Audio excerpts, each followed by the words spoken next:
had a horrific brain injury and stroke. He was still not mid-conscious, but the occupational therapist notified me that he was very worried that his arm was getting stuck. And we monitored it till it got very stuck, and we injected him with botulinum toxin and braced him, waited, we got him to wake up with some medications, sent him to Sunny Hill in Vancouver, and he actually did pretty well. He's a bit ataxic, poor balance, but if you're actually very critical like me, you'll see that his right arm is still bending. And that is the brain telling him that you've had a stroke and you shouldn't be able to use that arm. But we tricked him. We tricked his brain. If you don't believe me, you can actually see he has wonderful usage of his hand here. So he is swimming for those on the phone. He can use it beautifully.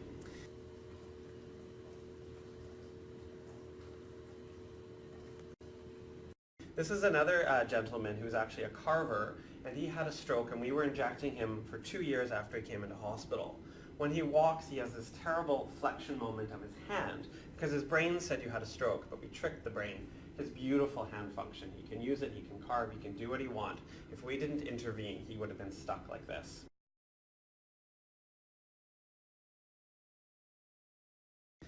"5 days after a stroke, this gentleman has severe rigidity to movement. We injected him in the next week. He was starting to move his arm a lot better.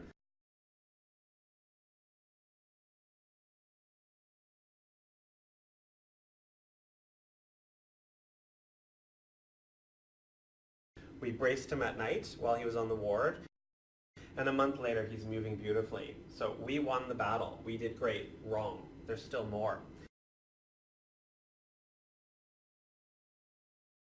Not everything is spastic. So what we've discovered is there's a big group of people who get almost a frozen shoulder. So we didn't do good enough. But the literature gives us no help. There's no help. There's no evidence for bracing.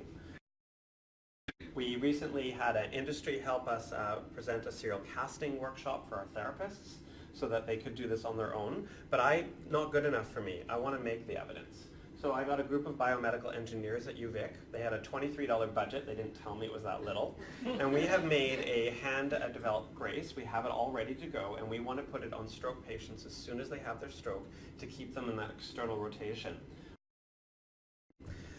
This is another woman who, within a few days of her stroke, you can see her toe pointing up and foot down. She can't wear a shoe. She can't walk properly because her leg is too long for her body. While I was presenting my shoulder, I saw some students had a project on Achilles tendon protocols at Rebalance. I stole their project and I said, this is a multi-billion-dollar, multi-country trial. So we are developing our own $20 computer that we can be able to put in patients' shoes, get them to walk in the clinic or take home for days, and we will get every aspect of where they're moving the foot, forward, back, up, down, and pressure. We are going to be able to prove that our interventions work. Botulinum toxin just got approval in the US that it even works, even though we're using it for 20 years. The evidence is so poor, and in Victoria we're going to prove it. Here's another young man who had an overdose and a stroke and was blind, so he couldn't use his hand and it was stiff. Over a series of weeks, we injected him. Every time a muscle became tight, we injected it, and he left us with perfect hand function. This young woman, she had a stroke in the military and came to us 4 months later, screaming in pain, couldn't move. So it took us a long time to inject her. When we finally injected her, it wasn't quite good enough. She could walk, so eventually we had all the tendons in her leg cut. She can't walk well with it, but if we put an electrical brace on, she walks better. But that was it. She said, I don't want anything more from you. Don't cut my arm, don't touch my arm, I'm done. So we have a huge group of patients that we treated to the best of our ability and we were done. And that's how 99% of the world works. And then I started thinking about why is this? Why can't we get better results? So a year and a half ago I went to the neuroorthopedic conference in Versailles in France. And it was the best meeting I've ever been to, but I left the first night so angry I wanted to scream. The French were doing such great collaborative. They had funding, they had everything that we have. We have a budget of 0. They were doing amazing things. So we had fireworks at Versailles with a symphony. It was really dramatic, and I almost burst into tears, and I said, we're going to do this at home. So I got a little grant again from an industry. I brought all the docs in the region together with 2 anesthesiologists.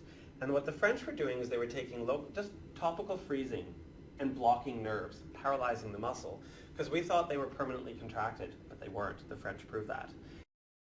If they were contracted, at the bedside in nursing home, they were taking a little needle and just cutting tendons in the bed and letting their hands open up and not have breakdown.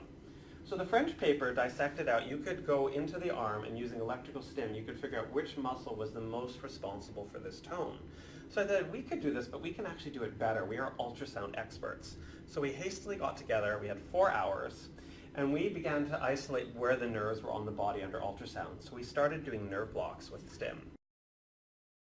So our first patient that day, that's the maximum we can open him. I had been injecting him for 2 years with toxin, but 2 cc's of lidocaine and his arm opened right up. So we were fascinated. We did 4 that day. They were all great, all different nerves. But Dr. Dan Vincent, who's a local anesthesiologist, who's one of the nicest men you've ever met, said, well, I don't understand. Why don't you just do a cryoaneurotomy, freeze the nerve temporarily, and you'll have 6 months of great function? And we said, well, you can't do that. He said, yes, you can. I said, prove it. He goes, I don't know. He's been doing it for 30 years. So we did a literature review, and we found one case study from the 1990s of clamped legs opened up with doing cryoaneurotomy. So basically what cryoaneurotomy does is it takes a probe at minus 60 degrees, and an ice ball freezes the nerve. And what's fascinating is you get the nerve to disintegrate by Wallerian degeneration, but the tube stays so it can regrow. So a pain nerve is short, it might grow, but we're hoping to get up to 7 months or even give time for the body to completely recover. So in this case, it's the only reversible procedure we know on a nerve, and it's phenomenal.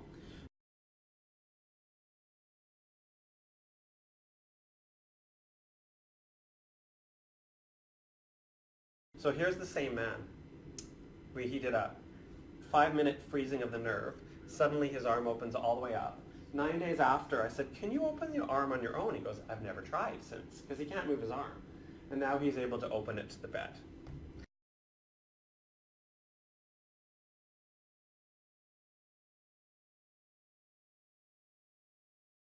Over time, within 6 months, he's getting better, and at the 9 months, he's getting better.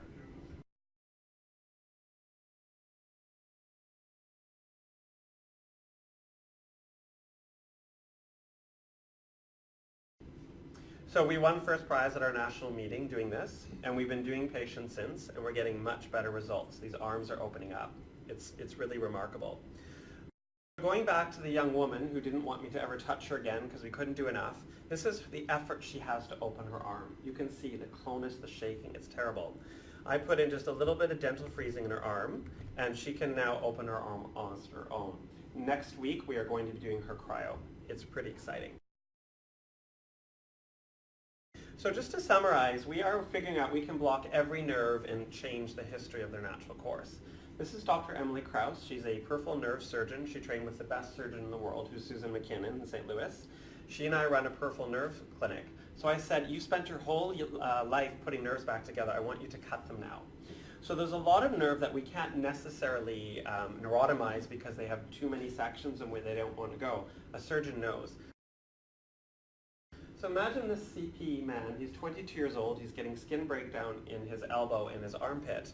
I just put a little nerve block in, and he should be spastic. He should not be able to get growth. We gave him 40 degrees of range of motion in 5 minutes. This young woman, also CP, very difficult to lift her arm up. You can see how hard it is for me to extend her arm. If I just put in a little bit of freezing in the pec muscle, I can very easily lift her arm, and she's now getting active range. She can now lift her arm. So Dr. Krauss will be going, she does breast reconstruction, she's going to be cutting off part of the nerves to the pec muscle to atrophy it enough so that she can get her own. We're doing this to every nerve, so I'm just going to show you this last one. So he's getting skin breakdown. We've done toxin, it's not good enough. He's in agony. He actually asked us to stop. I did a nerve block of the median nerve right here, and 3 minutes later the hand is resting open, and we can just open his hand. His foam doesn't fit anymore. So Dr. Krauss can either go in and selectively take off half the nerve muscles and leave the other ones, or Dr. Vincent can actually do a larger block, and he's going to decide. So basically, we wanted just to see how Victoria method early intervention could work, and along the way we realized we could actually change the natural history of spasticity, and I believe for the world. I have a project going with CanAssist. I got another industry grant for $30,000, and we are creating our own app interface where we will be videotaping every patient, before and after procedures, doing patient outcome goals, patient testimonies, everything, and we will be able to have this real tool to prove what we're doing. So thank you so much for the opportunity. This is just a handheld machine in the US that we're going to try to buy. It's a $6,000 machine to do neurotomy, and we want everyone across Canada to be able to do it. So just to end, when I present internationally, I always show, particularly in Ontario, try to get physios and OTs to relocate. This is April in Victoria. So thank you very much for your time.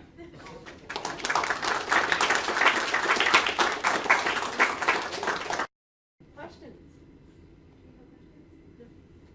Why is there so little evidence? So because spasticity is so difficult, there's the personal movement, there's the patient subjective, we have very poor movement analysis techniques.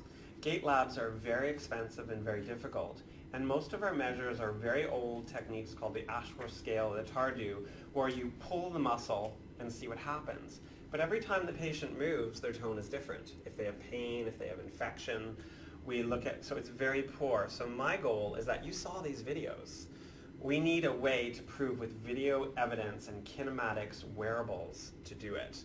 But what the French prove so beautifully is that one of the oldest techniques we have, anesthesia, can inform our decision. A lot of patients, they respond so well, we just put a little bit of toxin and they're perfect.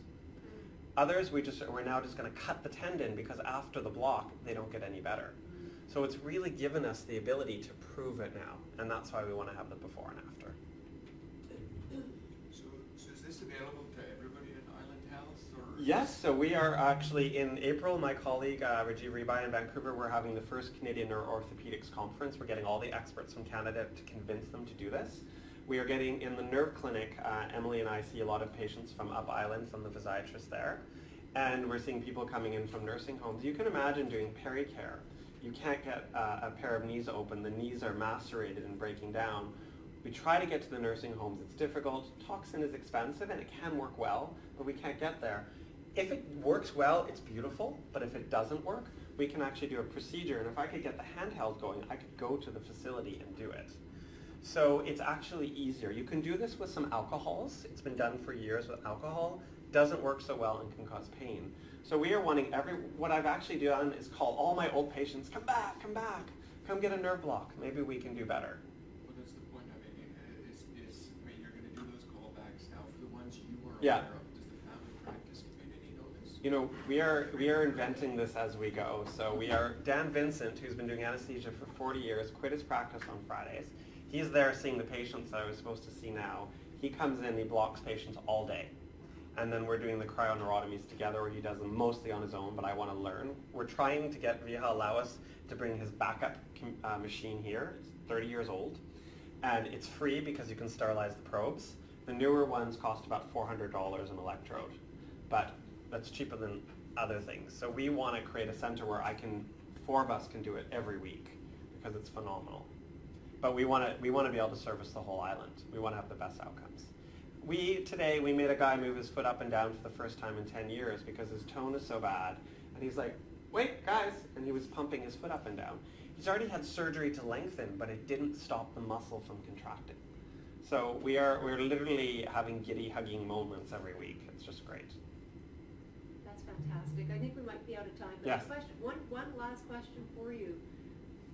What would be the biggest enabler for you and your team to be able to provide this type of care to as many people as possible on the island? Right, so I am getting every medical student, every biomedical person to help us. We have a budget of zero, and I'm honest with that.